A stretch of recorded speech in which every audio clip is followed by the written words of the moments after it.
Tonight, the superstars of Raw and SmackDown Live stepped inside the Devil's Playground. Four men, two Hell in a Cell matches, a brand new Hell in a Cell structure. Welcome to Hell in a Cell. Hello, friends, and welcome to this very special edition of the Wrestling Forum. It is our WWE Hell in a Cell 2018 pay-per-view recap show. I am your ridiculously over good brother, Anthony Florio, here, sitting in tonight for good old MF Michael Fletcher. Good old MF Michael Fletcher usually is our host for recap shows, but because of work commitments beyond his control, he is unable to be with us this evening. So I'll be taking the reins for this, alongside the Phenom Michael Bullock, the Twisted Angel Dee Dee Woodson, and without any further ado, folks, let's get right into it. And I ask, if there are any rants tonight, please keep them brief. That's all I ask. So with all that being said, let's dive right on in. Hell in a Cell was live tonight from the AT&T Center in San Antonio, Texas, the home of the NBA San Antonio Spurs and the WNBA San Antonio Silver Stars. And man alive, what a night we had this evening. And we started it off with the kickoff show match, the pre-show match for the SmackDown Tag Team Championship. Champions, the New Day, defending the titles against the unlikely challengers of Rusev Day, Rusev, and Aiden English. When all was said and done, the winners of the match in 8 minutes and 55 seconds, and still your SmackDown Tag Team Champions, the New Day. And we had to address that. We don't talk about pre-show matches, even if they are championship matches. We only do that on the major shows. But if I had to give a rating for this, I would say 2.25. I mean, it was a nice opening tag match.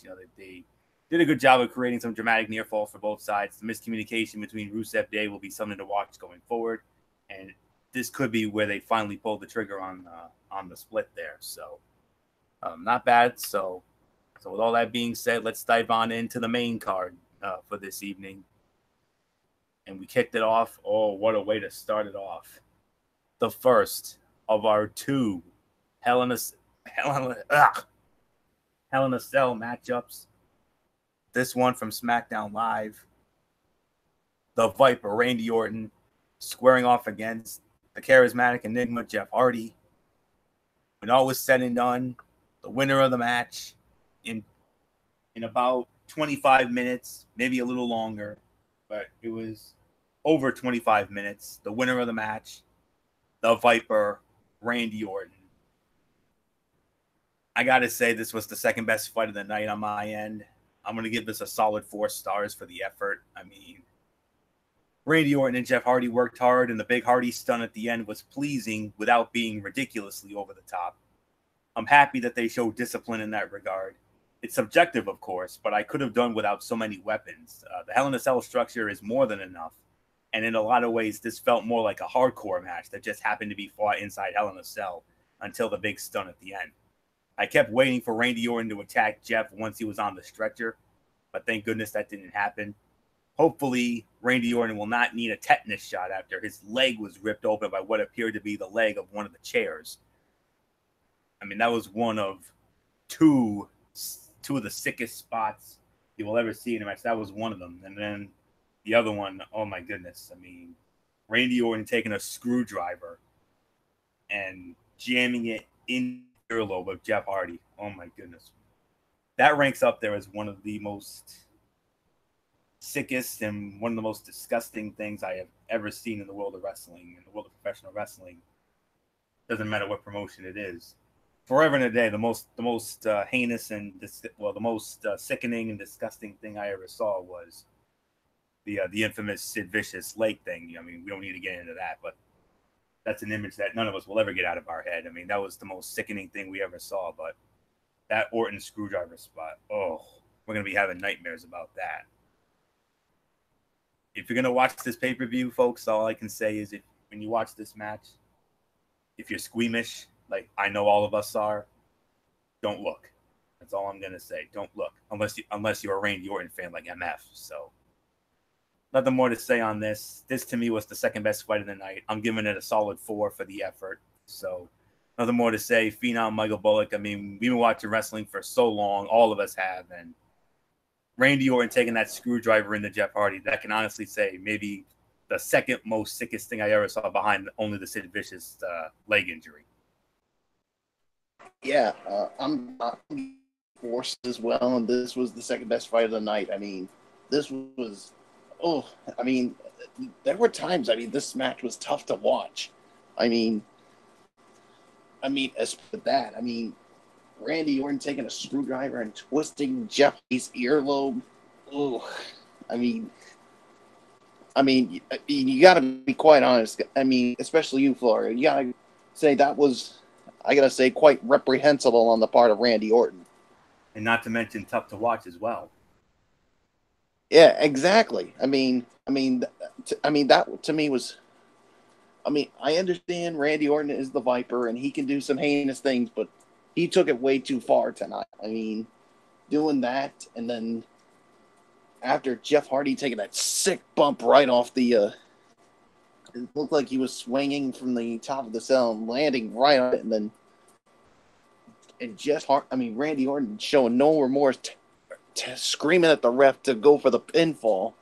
I mean, to count the 3, and there were times. I mean, the referee didn't want to, but he basically the referee did it anyway. So, and I kept waiting too to see if Randy Orton was going to attack Jeff Hardy as he was being put on the stretcher, but thank goodness, the best fight of the night.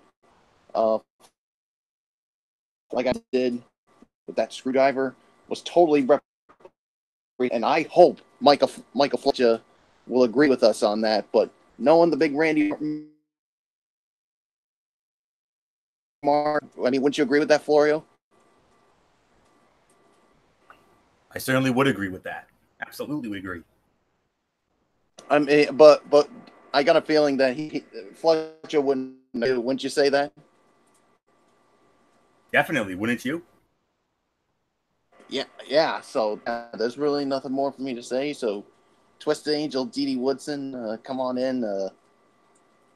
You think you want to say the word twisted after what we saw, what Randy Orton did? Yeah. Oh boy. Yeah, I got to the screwdriver point, and I actually had to walk out of the room for a few minutes.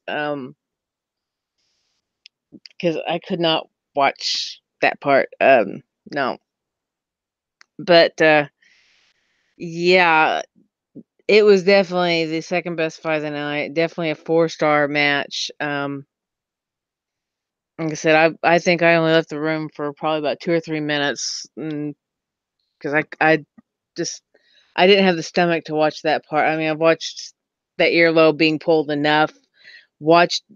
Seeing it with the screwdriver was not something that I had to watch. I mean, that was just, oh, my stomach's churning right now just thinking about it. So, yeah, that you know, he's all about doing that leapfrog over the giant ladder, and of course, the ceiling's too close to do that. So he swung off the top, and that rule that everybody's talked about, whoever sets up the ladder or the table goes through the table. It happened, and the referee wanted to end the match. Orton didn't want to end the match without a pinfall. So the referee finally gave in just to get Orton to, back off so they could actually treat Hardy. So yeah. It was a great way to start the pay-per-view, but wow. I mean, that was just, I think that's just one Hell in a Cell match that, just like Mick Foley's match, you're not going to forget it anytime soon. So, not much more I'm going to say about it. Florio, let's move on. And we move on to our next championship match. It's the first on the main card, second overall. And this was when all the title matches we were waiting for, but this one, SmackDown Women's Championship on the line. The champion, Charlotte Flair, defending the title against the #1 contender and former champion in her own right, the Irish Lass Kicker, Becky Lynch. When all was said and done, the winner of the match in 13 minutes and 55 seconds approximately. And the new SmackDown Women's Champion, Becky Lynch. She gets it done. Charlotte went for a spear, and Becky Lynch countered by rolling over onto Charlotte and scoring the 1-2-3, much to the delight of the crowd in San Antonio. Well, the IWCers that were there in San Antonio. I mean, the IWC darling, she comes through, and Becky Lynch gets her moment, and Becky Lynch is now a 2-time SmackDown Women's Champion. Michael Bullock, I mean, we started with you here. I mean, wow. I mean, I only wish MF was here because I know MF would have been, I mean, this would have been a banner night for MF. First, his boy Randy Orton went Hell in a Cell, and now his girl, Becky Lynch, is now a 2-time SmackDown Women's Champion. Wow.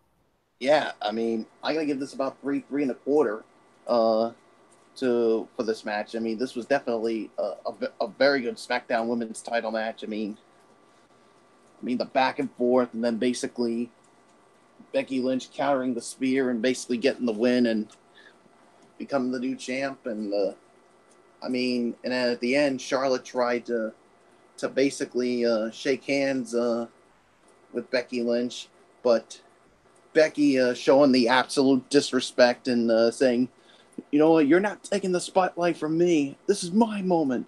And refused the handshake and just walked out. And basically, well, before that, sticking the title right in her face and then walking out. So a little bit of a disrespect by Becky Lynch. But knowing Fletch, he probably doesn't care because his girl got the job done.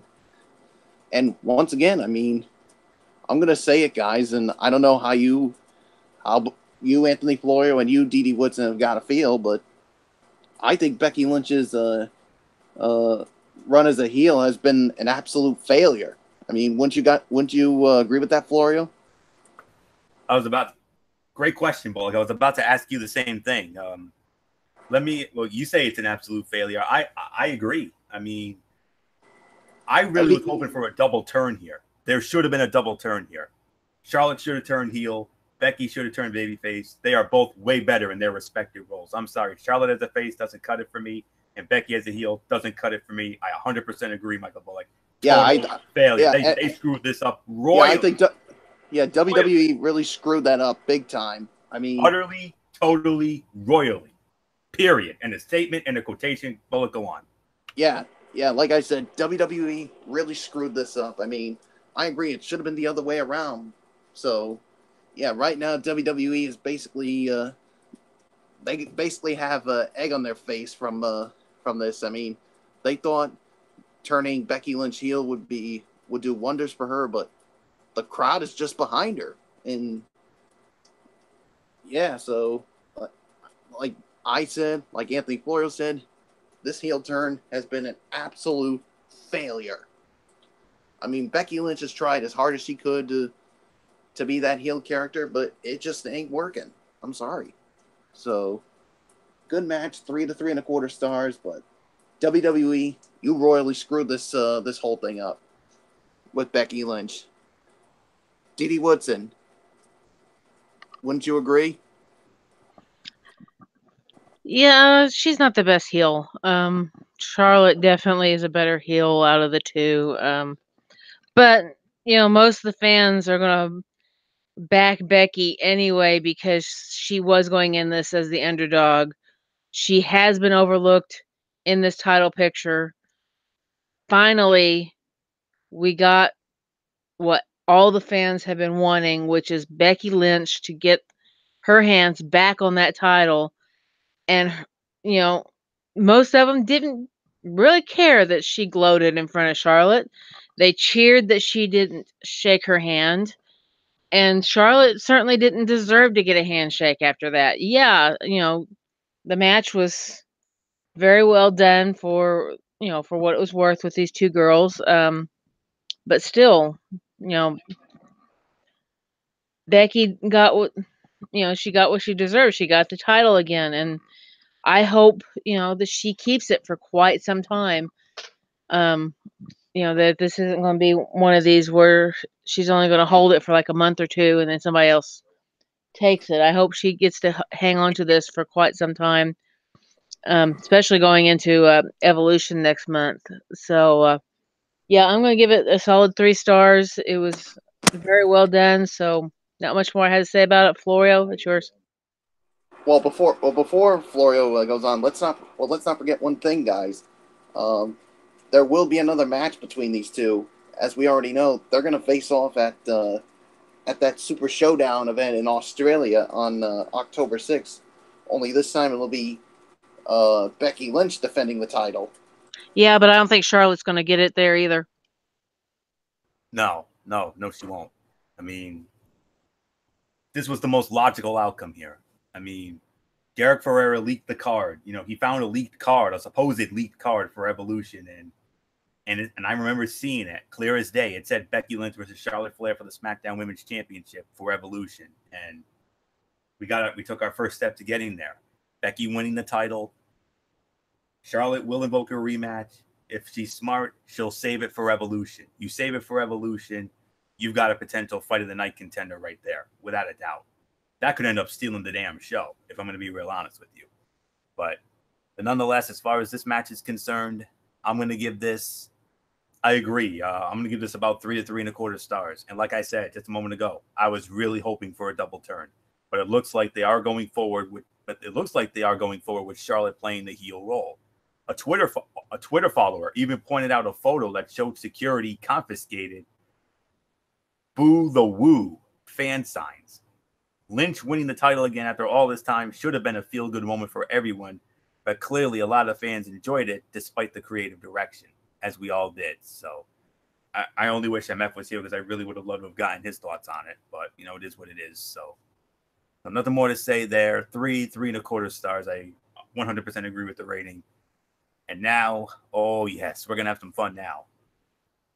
The first match from the Monday Night Raw side of the card. For the Raw Tag Team Championship, the champions, Dolph Ziggler and Drew McIntyre, defending against challengers and former Raw Tag Team champions in their own right, Seth Rollins and Dean Ambrose.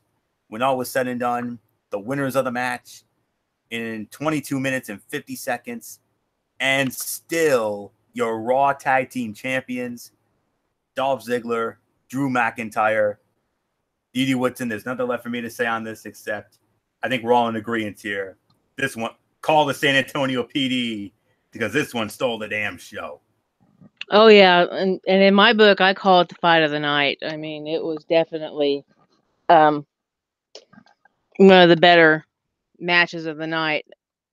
Um,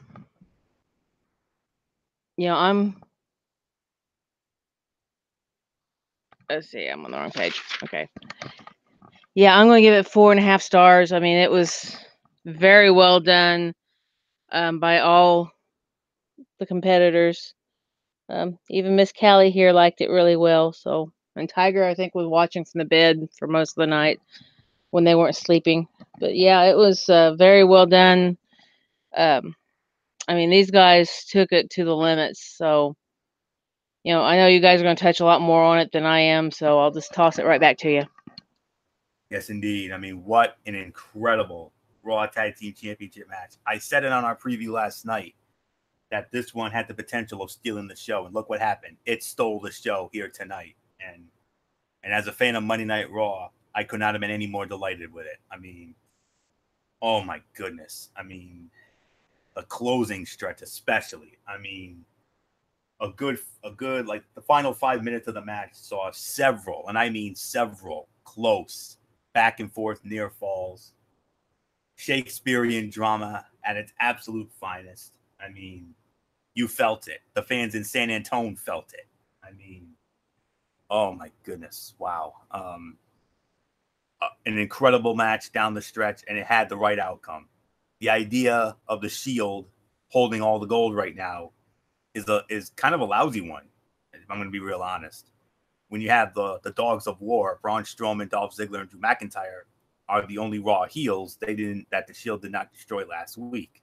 So, I mean, just an incredible tag team title matchup and a great way to start off the Monday Night Raw side of Hell in a Cell. I mean, holy cow! I mean, like JBL would say, call the San Antonio PD because those boys stole the damn show here tonight. I mean, man alive. Excellent. Absolutely excellent. Excellent tag match and a 100% certified fresh banger. I mean, I absolutely loved it. Dolph and Drew should have been tag champions months ago, and they proved that here. Of course, Ambrose and Rollins are awesome as well. An excellent match with a great pace, a really hot crowd, and one of the most amazing closing stretches you'll ever see. I can honestly say this was the best main roster WWE pay-per-view match of 2018. Everyone killed it here. Incredible. That's all I can say. If you're hard pressed for time, you know, I will easily recommend this match alone. So, man, what a fight. So, a few more another maybe 5 more minutes, then we would have been talking 5 easy, without a doubt. Almost there, but not quite. Fight of the night, 4.5 stars. I agree 100% with DD's rating. Nothing more to say. Michael Bullock, like our boy JBL would always say, call the San Antonio PD because them boys just stole the damn show. Oh, they definitely stole the damn show here tonight. 4.5 stars, fight of the night, and I gotta be quite honest. I mean, these guys, especially Dolph Ziggler and Seth Rollins, have been gold for Monday Night Raw. I mean, the matches they've had have been just so damn awesome. I mean, say what you want about Dolph Ziggler. I mean, Florio and I have gone on about it, called him big girl panties. But look, say what you want about him, but him and Seth Rollins have been putting on some awesome matches. Now you throw Dean Ambrose and Drew McIntyre. This just made it even a whole hell of a lot better. But yeah, I agree. I mean, putting the titles on Rollins and Ambrose, I think would have been the wrong move. I think it was the right move not to put the titles on them, and yeah, so there's really nothing more that needs to be said. So 4.5 stars, fight of the night, and nothing more to say. Let's move right along for it. No rest for the weary. I mean, we go from one incredible match to another. We go back to SmackDown Live. The WWE Championship on the line. The champion, the phenomenal AJ Styles, defending the title once again against the Samoan submission machine, Samoa Joe. When all was said and done, the winner of the match in about 19 minutes, and still the WWE champion, the phenomenal AJ Styles. Man alive.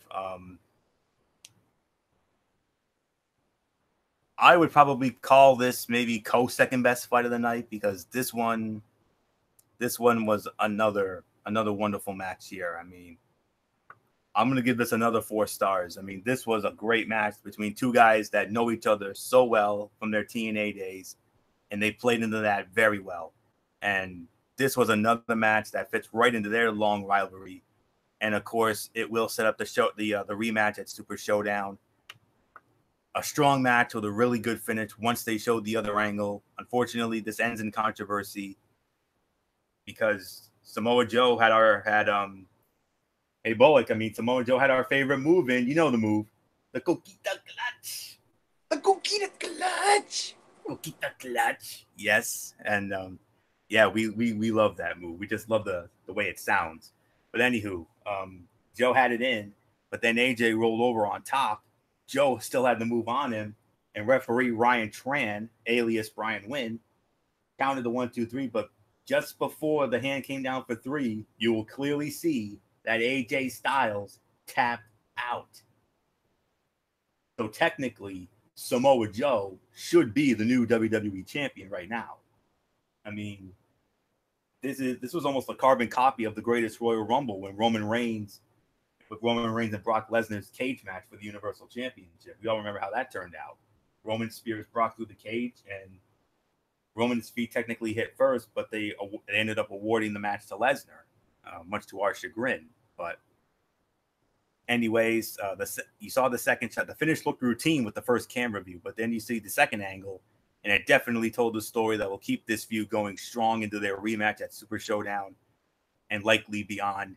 The live crowd picked a strange time to get quiet. I very much enjoyed this match. So, second best fight of the night. I'm giving this another 4 stars. I mean, great match. Damn shame we had to have a controversial ending to it, but still, these two, they never disappoint. They never disappointed in TNA, and they damn sure have not disappointed in WWE so far. And all I can say is Melbourne, Australia, get ready. Get ready for the rematch on October 6th because, oh my goodness, what that's going to be like. That's going to be insane. So, 4 stars. Nothing more to say on this. I mean, Michael Bullock, the Coquita Clutch. AJ rolls over on top. I mean, upon further review, as they say in the NFL, Samoa Joe technically should be the new WWE champion right now. Yeah, I agree. I mean, technically, Samoa Joe should be the WWE champion because after we saw another replay, it showed that AJ Styles tapped out before the referee's 3 count came down. And the thing was, I mean, the referee, he never saw it. I mean, he was paying attention to the shoulders and got the 3 count down. So, yeah. So, but other than that, this was a good match, a 4-star match. These two, I thought did really good in this match. And yeah, we saw later on Samoa Joe complained to Paige about it and said, you know what, you're gonna get another chance in Australia at the Super Showdown event. So get ready, Australia. You're gonna get another round of Samoa Joe and AJ Styles one more time for the WWE Championship. And who knows? I mean, I think this could be the night when Samoa Joe finally wins that WWE Championship. No DQ. Remember, Joe asked for no disqualifications, no countouts, and then Paige added, there must be a winner. And I think that's the way it should be. Amen. That no pinfalls, no disqualifications. There must be a winner. No DQ, no countout. Absolutely. So, nothing more to say. Dee Woodson, we got a controversial finish, but the thing is, at the Super Showdown event, no disqualifications, no countouts. There must be a winner. Yep, there must be a winner. And as we all know, there's no reviews, no replays in wrestling. Just because the referee isn't in the right spot to see him tapping, like Paige said, his decision is final. Joe's shoulders were on the mat. That was a legal pin. So, yeah, AJ may have tapped out before. Referee didn't see it. AJ retains. So, we've had several controversial finishes on matches before. It's notorious. Just about every pay-per-view, you have to have at least one. So, this is our Hell in the Cell controversial match. And, it didn't do Joe any good to complain because, like I said, there's no replays in wrestling. You want replays, go watch football. You're not going to get it in wrestling. So, Joe, get that out of your mind. Get your butt ready. You got 3 weeks. Then you can kick AJ's butt. Then you'll probably get the title. But right now, it's still AJ's house. He still built it. He's still the champion. Enough said. 4 stars. Let's go on. AJ's run continues, 313 days and counting for the phenomenal one. So that's all there is to say. And it also definitely conjured up another controversial memory, The Undertaker and Brock Lesnar from SummerSlam 2015, almost similar. So definitely something to think about there. So with all that said, let's move on. And we move on to a match that I know all of us, especially Michael Bullock and Dee Dee Whitson had the most vested interest in on this card. The mixed tag team matchup from SmackDown Live. The Miz and Maurice squaring off against Daniel Bryan and Brie Bella. When all was said and done, winners of the match in approximately 13 minutes. No joy in Mudville for us in the Yes Movement. The Miz and Maurice, they steal it again. Maurice scoring the fall on Brie Bella. And I believe it's Michael Bullock who leads it off. And I just want to say one thing. I know Bullock and Dee Dee are probably going to rant about this until the cows come home. But if you're going to rant, please keep it brief. That's all I can say. So, sorry, Bullock. No joy in Mudville for the Yes Movement. No joy in Mudville. As the vice president of the Rhode Island chapter of the Yes Movement, I am totally appalled by this. I mean, the Miz and Maurice get away with it again. I mean, are you kidding me? I mean, we're going to have to listen to these two douchebags brag about it for days. I mean, I don't know, but either way, I mean, I thought it was a fine match for what it was. I'll give it about maybe 2.5 to 3 for the effort. And I have to say, by default, no, actually, no, it's not the worst fight of the night. I have to say, maybe you know what? I'll just say 2.5 to 3 for the effort. So I'm not going to get into much into this. I'm already upset as I am already. I'm sure you know why I'm already upset if you get my drift. So yeah, nothing more to say. Dee Dee Whitson, it's yours. I'm pretty sure you know why I'm upset. I mean, besides this. That may have been something. Okay. How in the heck can Corey Graves say Maurice is the MVP of the match when she didn't do crap? It's Corey Graves being Corey Graves. This is what ticks me off so much about that piece of crap, for lack of a better word for him. Oh, I'm trying not to say anything. I'm going to tell you.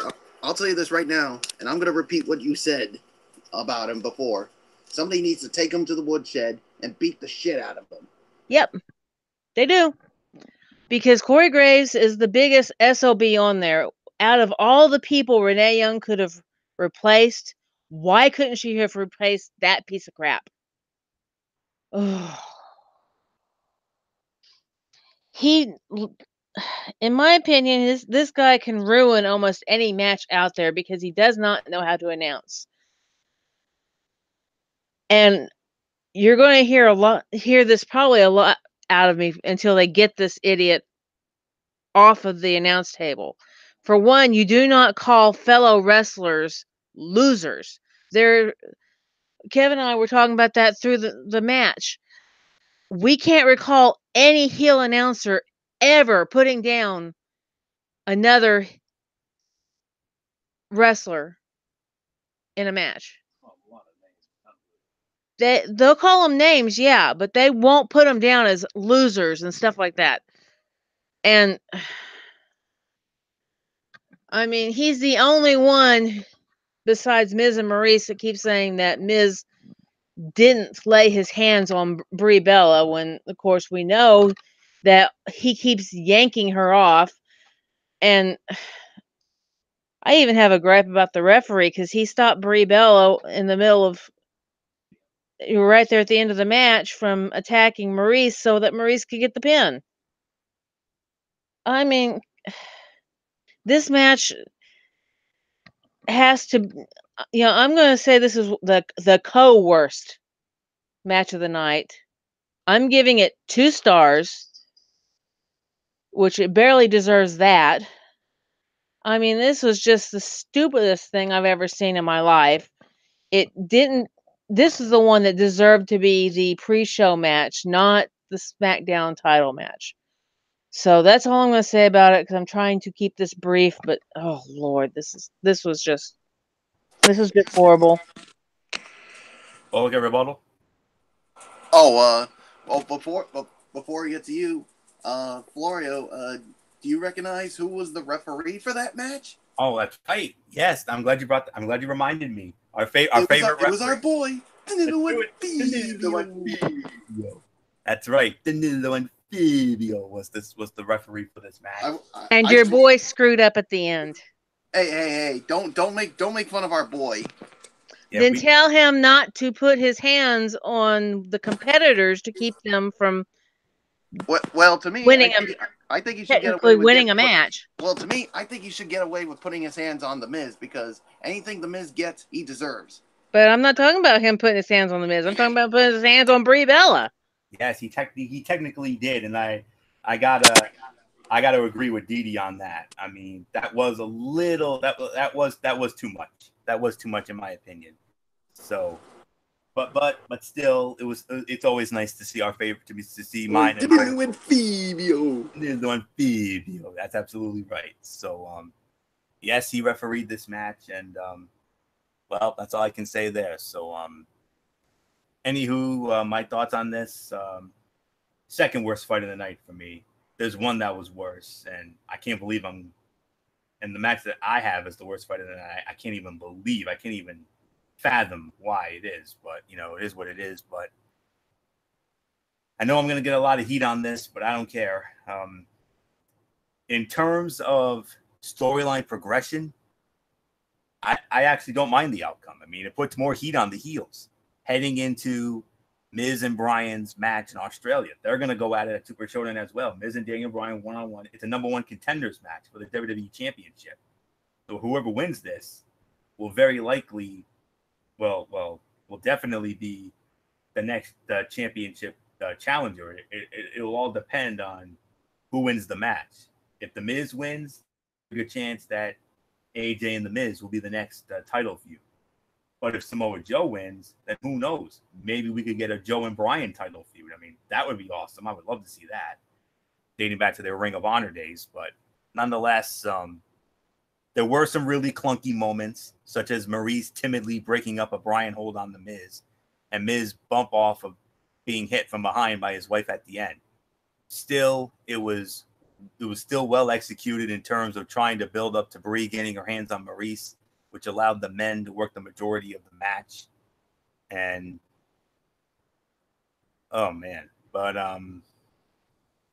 yeah, I also agree with Dee Dee about Corey Graves' commentary. I mean, way over the top, way too much. And to hear him say that Maurice is an underrated in-ring technician, brother, no. I got to call you out. I got to call your ass out on that one, boy. I got to call you out right here and now. Maurice, underrated in-ring technician. Didn't he see her matches back when she was holding the Divas title?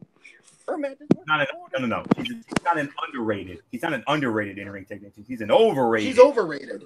Technician. She was Get never. that through your thick skull, Corey Graves. Never, ever. Oh no, never, ever. I mean, she couldn't lace the fabulous. She couldn't lace Moolah or Mae Young's boots. Simple as that. So, or even Trish Stratus or Lita. Yes, or Molly Holly, or Gail Kim, or Victoria. All of them would beat the crap out of her so easily. Yeah, but nonetheless, the match was solid and the crowd was into it. But up until that point, it was the worst on the show. That was until later on, which I still cannot get over. But moving on now, the Raw Women's Championship on the line. Champion Rowdy Ronda Rousey, accompanied by Natalya, defending the title against the challenger and former multi-time champion Alexa Bliss, accompanied by Alicia Fox and Mickie James. When all was said and done, winner of the match I just want to make sure I get the right time on this.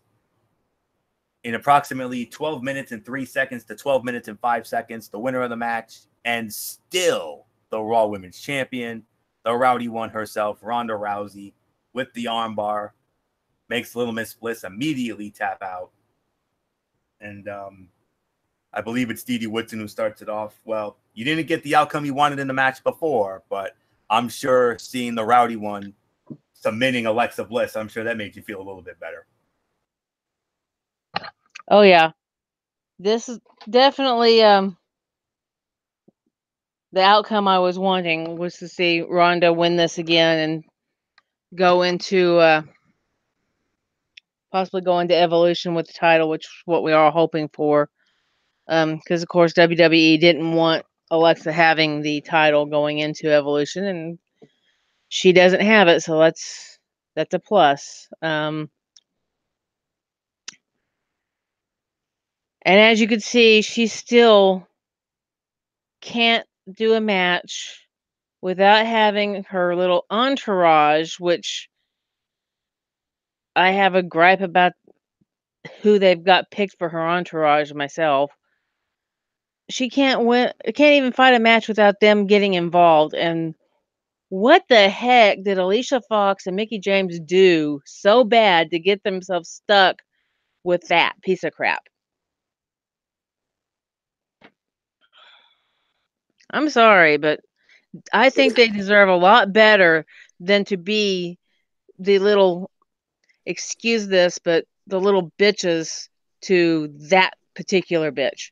You want to know why? You want to know why Dee Dee the two of them joined Little Miss Bliss? They drank her damn Kool-Aid. Yeah, they probably did drink her Kool-Aid. Oh Lord. And who knows what the hell was in that Kool-Aid? I mean, the two of them, yes, they can be excellent heels. But the two of them, even as crazy as Fox is, they are a hell of a lot better than Bliss. And they don't deserve to take second fiddle to that little twit. Yes, Bliss can wrestle. I'm not saying she can't. She can wrestle, but she needs to get out there and do it one-on-one and not with an entourage, and trying to use this entourage every chance she gets to win matches. So I'm giving it 3 stars, but trust me, if Little Miss Bliss keeps this up, I'm going to do exactly what Naomi always says. I'm going to snatch the hair off the top of her head. And I'm going to probably take her out back of the woodshed with Corey Graves and beat the crap out of both of them. All right? That's enough. Take it. Oh boy, Dee Dee Whitson's, she's on fire tonight, boys. I mean, that's all I can say. So, MF, I wish you were here. Nonetheless, I agree with your rating, Dee Dee. A solid 3 stars. Definitely, this was definitely a more competitive match than SummerSlam, when Ronda, basically dominated from start to finish in about 3 to 4 minutes on that show. But this was a far more entertaining match than that one. The injured ribs allowed Rousey to sell for a prolonged period of time, and while it didn't seem like the live crowd really bought into the possibility of Alexa winning and regaining the title, it made the match more than just Rousey domination. I came away impressed with Ronda's facials when selling the injury, and how she consistently went back to selling the ribs even during offensive flurries.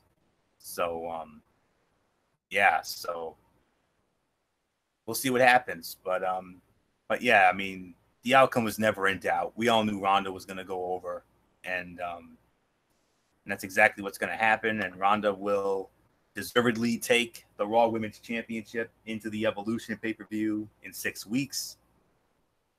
Malik Card is saying that she'll be defending it against Nikki Bella. That should be an interesting match. Me personally, I would rather have seen her against Natalya. That's my personal preference, but they might want to hold on to that. They might want to hold off on that for a little further down the road.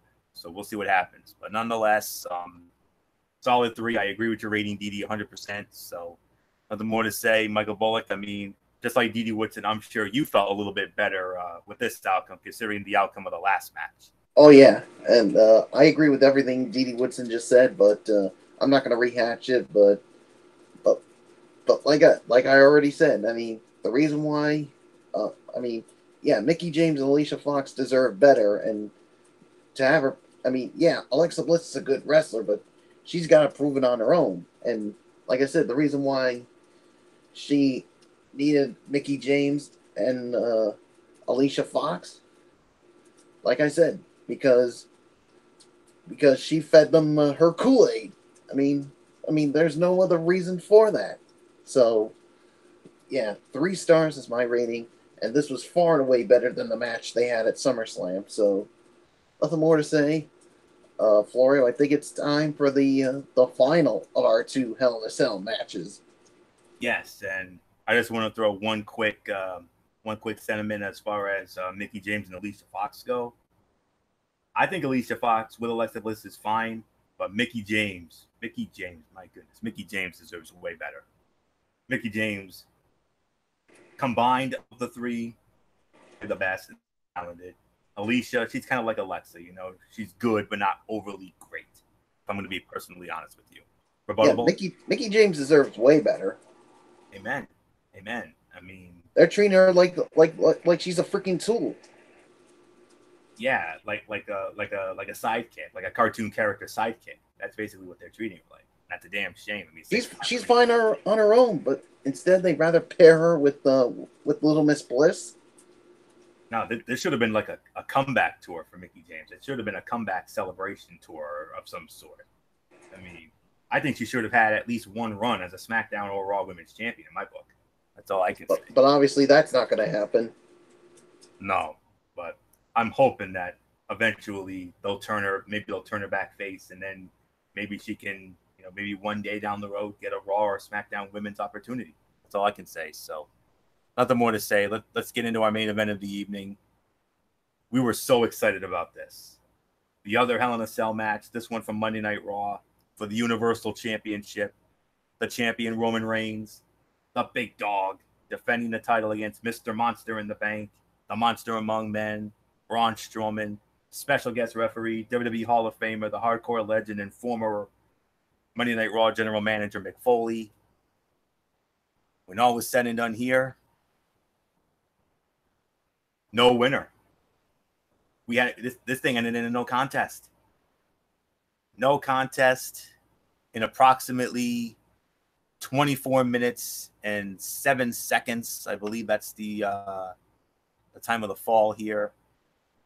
Yeah, 24 minutes to 24 minutes and 7 seconds. Oh, man alive. I was so excited for this match. I mean, I thought this had potential to be something really good, really awesome, really fun. Oh, no. I mean, it was on its way to being that until a certain former reigning, defending, undisputed Universal Heavyweight Champion decided to stick his fat nose into this. Yep. For the first time since the SummerSlam, Brock Lesnar showed up and ruined what was going to be maybe one of the craziest Hell in a Cell matches of all time.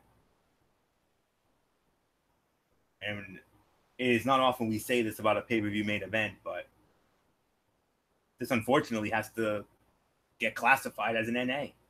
If I had to put a star rating on it, I would have given it 2. But NA 2, whatever. This to me, without a doubt, not only the worst fight of the show, but to me the most disappointing of it as well. This had so much potential to be something really awesome. I mean, I was enjoying the first half of this, the actual Reigns and Strowman portion. It was a hard-hitting, be-a-man fight, you know, be-a-man brawl that played to both men's strengths greatly. And then it fell off the cliff, and then they were both laid out, you know, took a cat nap in the ring while their running buddies, Rollins, Ambrose, Dolph, and Drew, did stuff and took a cell fall to keep the crowd interested. until Lesnar showed up. And it ended as a failure. I mean, they took out Foley, and then it ended in a no contest, completely with outside interference that once again devalues the stipulation of Hell in a Cell. I mean, it was okay overall, but what a colossal disappointment. I mean, this thing, I mean, one guy, Brock Lesnar, looked strong, and then 6 ended up looking like goofs. I have had it with run-ins and BS finishes. I mean, who booked this crap? TNA? That's all I can say. This was something you would see in a TNA main event, for goodness sakes. Overbooking at its absolute worst. And there is one positive that came out of this, though. Actually, there is a positive. Braun Strowman did not lose. Praise God for that. I mean, man alive. I mean, last time I checked, a Hell in a Cell matches, no disqualifications, no countouts, anything goes, and it ends in a no contest because of what Kurt Angle said, and I agree 100% to this day. The worst Universal Champion in history had to rear his ugly head and his big fat nose into this. No. Oh, hell no. Get the you-know-what out of here with that you-know-what. Frustrating is not the word to describe this. This was BS. BS, man. Brock Lesnar had to ruin what was on its way to becoming one of the greatest Hell in a Cell, one of the craziest, maybe be a man style Hell in a Cell matches. Hell in a Cell match ends in a no contest. Give me a flipping break, man. That's all I can say. Get the you know what out of here. Out of here. Yes, D.D. Woodson. It was the Monkey Writers, and who knows, maybe they snuck in some TNA writers as well, because this is something you would see in a TNA main event for goodness sakes. So nothing more to say on that. A colossal disappointment. This was a match we were all looking forward to, especially me being the Raw guy. But like I said, the only positive that came out of this, only one small positive, and that is that Braun Strowman did not lose. Thank goodness for that. So Braun Strowman will definitely earn a rematch. It's not going to be at Super Showdown because, they're booked to have a 6-man tag team match. But as we always say, card's subject to change, but I don't think it's going to change here because they've already promoted it. So who knows? Maybe tomorrow night on Raw, I'd be down with that. I know the fans in Dallas would be damn sure down with it. So, man. Nothing more to say. So, unfortunately, this is going to have to go down as an NA. So, and to you, Brock Lesnar, in the immortal words of Paul McGuire from WrestleMania 7, oh, man, what a butthead. Bullet go. This was an NA and the worst fight of the night. I mean, this match was getting so good until the worst Universal Champion of all time, Brock Lesnar, had to ruin it for everybody. And you want to know why, Florio? Because him and Paul Heyman, they only care about themselves. They don't care about the fans. They don't care about you. They don't care about me. They don't care about D.D. Woodson. They only care about themselves. And you know what? They don't give a damn about Monday Night Raw either. And you know what? They don't give a damn about WWE. I mean, nope. As long as he's getting a paycheck, that's all that matters. Yeah. And you know what, Brock Lesnar, I'm calling your ass out. You don't, like I said, not just you. We, Brock Lesnar, we are calling your ass out. Calling your ass out right here. You and your stupid ass agent Paul Heyman ruined what was going to be a damn good Hell in a Cell match, and you ruined it for everybody. Why? Because you two are the most arrogant sons of bitches in this planet. I mean, Heyman. And you want and another reason, because you two bragged so much how you ended my man, The Undertaker's undefeated streak, where you kept doing it day after day, week after week. month after month, year after year, and that is what makes me upset about you. You are nothing more than a part-timer that only cares about himself.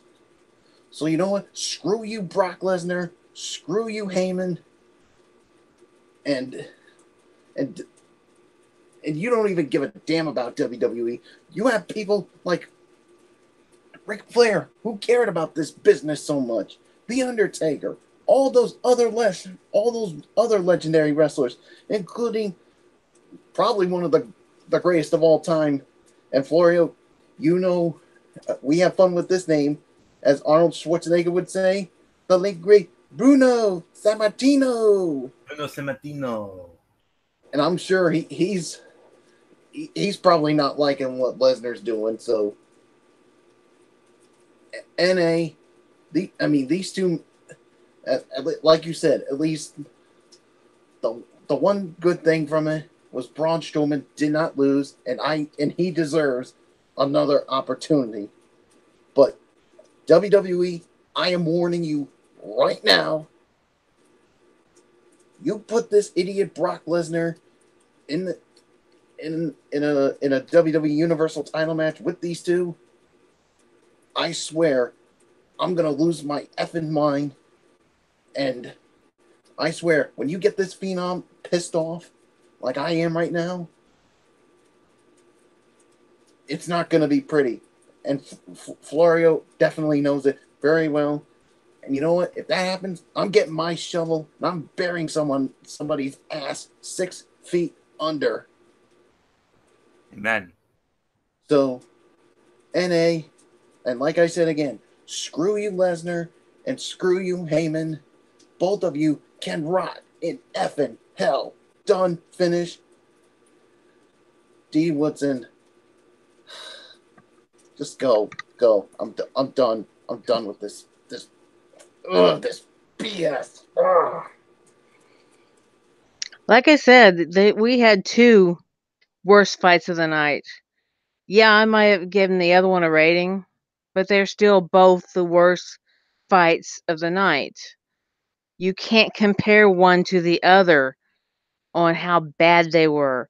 They didn't have enough faith in Strowman and Reigns to fight this match with Mick Foley as a referee that they have to send out their flunkies to come fight on top of the ring and around the ringside, and then send out Bozo with his little pet dog to come out there, pepper spray Mick Foley, and rip the damn door off of the cell to go beat the crap out of the two that are already laid out in the ring because of them fighting each other.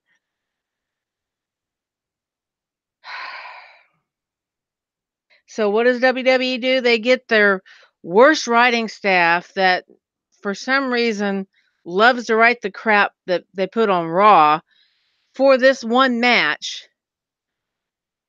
which makes me want to do what I'm getting ready to show. Just stop. Your stupid is making my brain cry. I think right now I could say that for the 3 of us, and if Fletch was here, I probably could include him into this too. And I know I can include Derek, even though I haven't heard his rating yet, because I'm sure it's going to be probably just as bad as what we've said. Ugh. I don't know. This is the worst way to end a pay-per-view. This is just, this is crap. This was total crap. I don't know what the heck they were thinking. Apparently they weren't thinking. They certainly had no faith in their main event to screw it up this much. And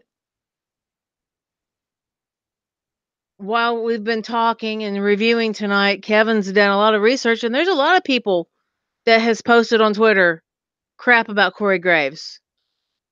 A lot of people that's posted crap about Maurice being praised so much for the stupid match when she did nothing.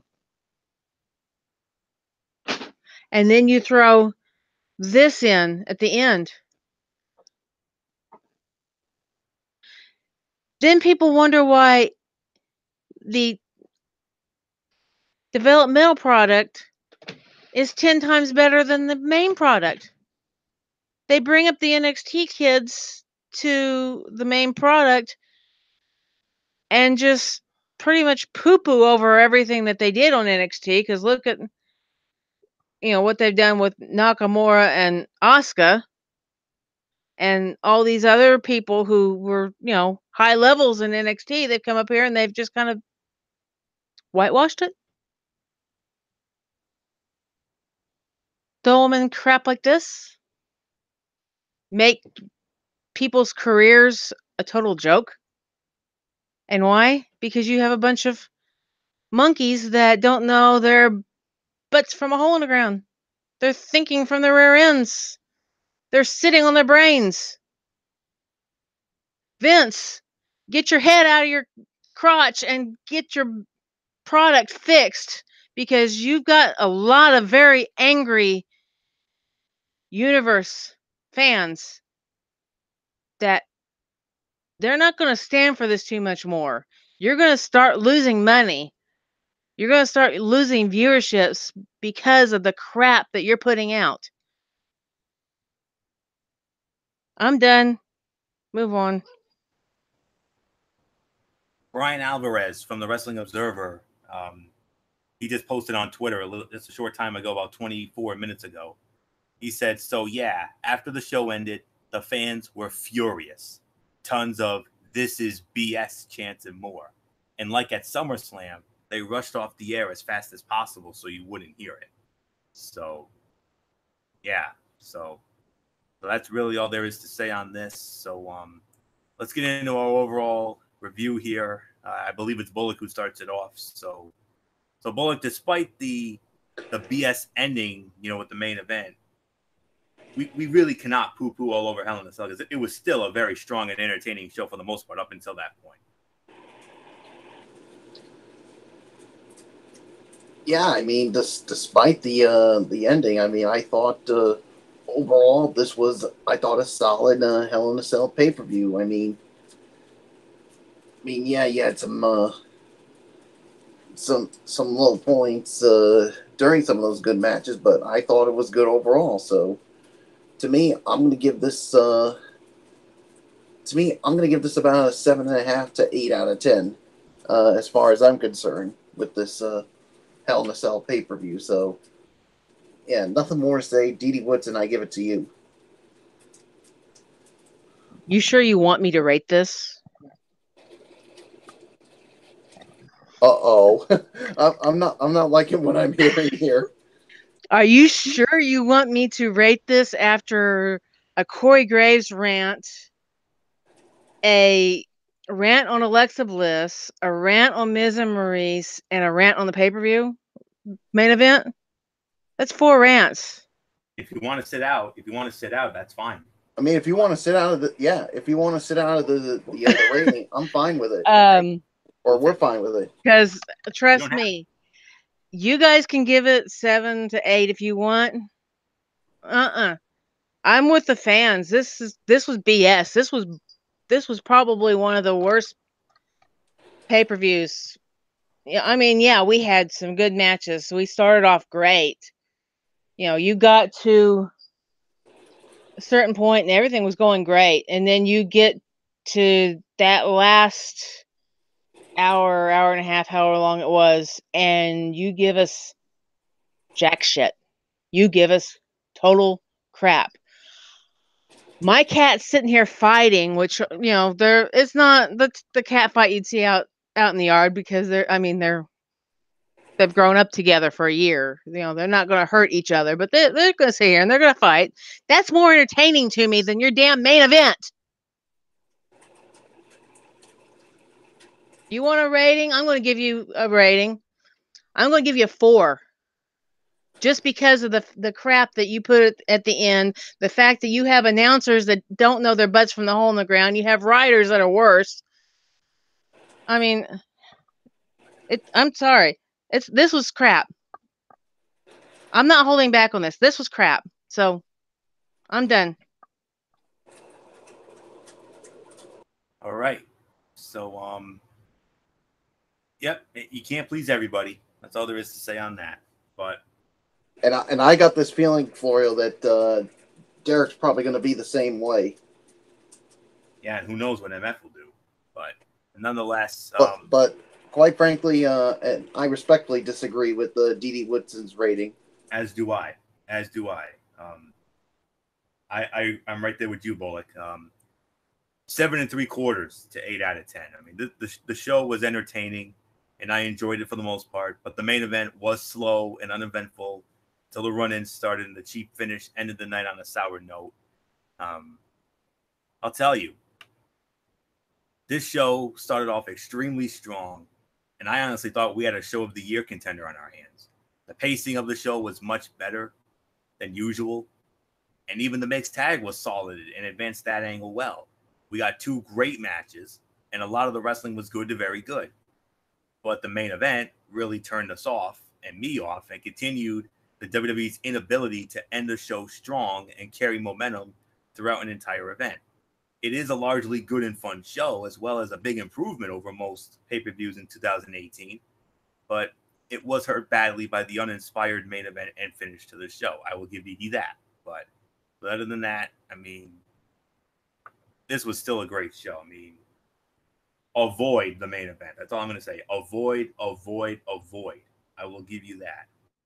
And all the other matches, were there. The Raw Tag Team Championship match, first and foremost, I recommend that. The Orton Jeff Hardy Hell in a Cell, I recommend that. Both women's title matches, I recommend. And like I said, avoid at all costs the main event. And the mixed tag, I'm a little in the middle on it, but, maybe a slight recommendation, but not an over-the-top one. So 7 3/4 to 8 out of 10. So that's it for that. So that's it. So we're done with this. So we want to thank you all so very much for tuning in and putting up with Bullock and Didi's with all of our rants, really, because I ranted about the main event, but especially putting up with Bullock and Didi's rants. I mean, oh boy, that's all I can say on that. So we move on now to tomorrow night, immediately following Monday Night Raw, another edition of Ridiculously Raw. You know what we're gonna do with that. We'll review Monday Night Raw. The Undertaker. That's right, Bullock's all-time hero, The Undertaker. He'll be there. Give his response to Triple H in the upcoming Super Showdown bout in Dallas. And yeah, we'll be in Dallas for Raw tomorrow night. And of course, my Tony's take on 205 Live and Impact Wrestling.